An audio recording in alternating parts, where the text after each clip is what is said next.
Okay, so I want to come and talk to you guys because Wayne is on my mind heavy right now. I was just telling him, you know, even though he's on the other side, that I would rather him be around me in spirit than to try to stay away from me just because he's not able to be here in the physical, right? And God was like, you need to share the story about what happened after he was killed, you know, and what happened before he was killed, while y'all was dating, what happened. So Wayne is my first love. His name is Wayne Savage. He's Grape Street Crip. Yes, Lorna. Lorna. Okay. Anyway, and he was not Crip when we got together. So y'all watch your mouth when you're talking about me, or thinking about me, because I could hear and feel that energy. So he was. I was like, I think, what? How old are you in the 8th grade? I don't remember. Okay, so like 13, 14. Okay, so yeah. It's so weird just thinking about that. Okay, so yeah. Um, okay, so he was in the 9th grade. I was in the 8th grade. And we lived in the same projects across the street from each other. Georgia King Village is townhouses and buildings. So it's got 2 buildings. So we used to live in the buildings before I met Wayne and when we moved into townhouses. So we was in the buildings on the 17th floor, and I ain't never go outside. Like even when we lived on Prince Street in Newark, I ain't never go outside. I was always in the house. So when we did move from the buildings, when my mother had my second little sister, well, my second little sister on my mother's side, because it's 7 girls of seven. It's 7 girls and one brother. Um, between my mother and my father, but on my mother's side, me and Ashley got the same father supposedly, but I never believed it because he molested me. So let's just move forward with that. But then my mom ended up getting a different boyfriend, and she had a baby with him, and I ain't never liked him anyway. But back then, so when she got pregnant by him and we had to move out the building to the townhouse, he wasn't living with us or nothing like that, but she was pregnant. And so once we got once my baby sister Savoya was born, then we moved to the townhouse. When we was in the townhouses, I would take them to school. So we catch the 99 bus all the way across Newark over back by Prince Street. So basically, what happened with Prince Street is they knocked the buildings down and then they gave us like some type of Section 8 to go to a different complex, which was Georgia King Village. And so my mom had Section 8 and we was in Georgia King Village. Of course, I didn't know at the time, but when I grew up, I figured all of that out. And I used to catch the bus and I would take my sisters to school.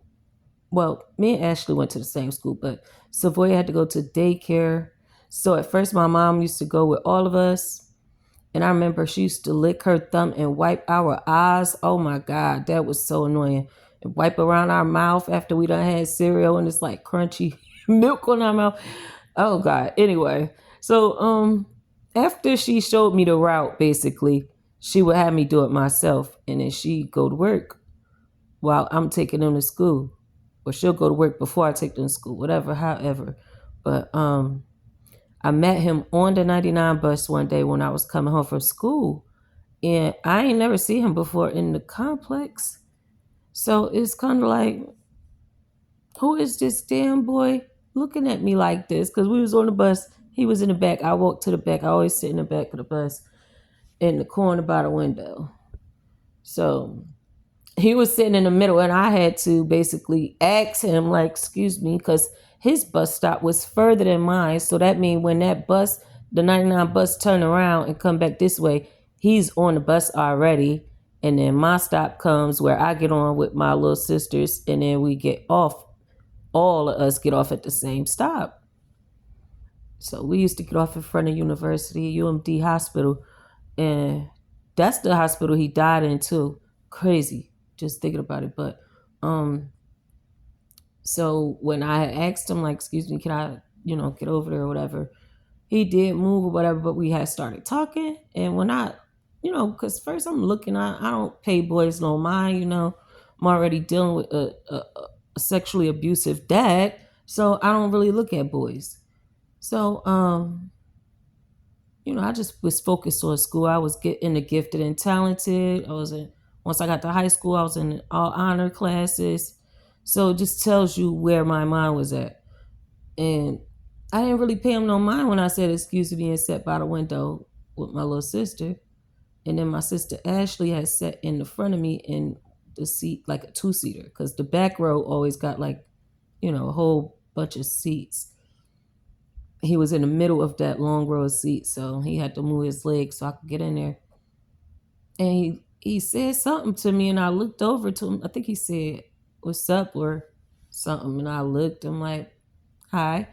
And when I looked at him and was about to turn back around, look at the window, he's still talking to me. So I guess I'm like, okay. So I'm talking to him back. Now that I'm talking to him, which I was taught to make eye contact with people when you're talking to them. So I'm looking at him in his eyes, and then I'm looking, around his face, and I'm just, looking at the person's face and his features. I'm like, he's pretty cute. So we get off the bus, and every day I would see him after school, and we would do the same thing, sit on the bus and talk like that, and then walk home together. So that first day when I see him that day, we got off the bus together with my two little sisters. I realized he lived in the same row from me, across from my house, my townhouse. So our front doors could see, like we could see each other on our porches if we came outside. So that was pretty dope. And then every day we would do the same thing, catch the bus, talk on the bus, walk together home. He'll go his house, I'll go mine. Then I got in the ninth grade, and he got in the 10th grade. And that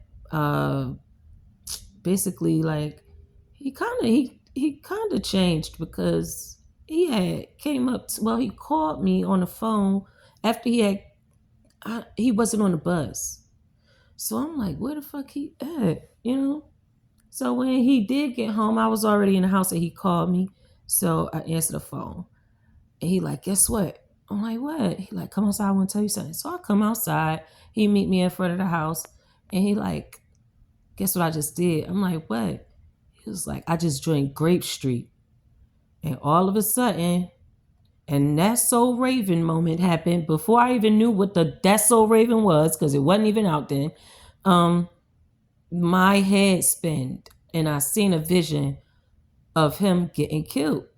But when I was with him, that young, he didn't have no dreads, but the boy in the vision had dreads. So I'm like, maybe I'm tripping, but I was like, you're gonna die. Don't do that. You're gonna die. You're gonna get killed. And I'm like, I don't want to be with you no more. Broke up with him, went in the house, slammed the door. He calling me. He want, calling me on the phone. He want to talk to me. I'm ignoring him every day until like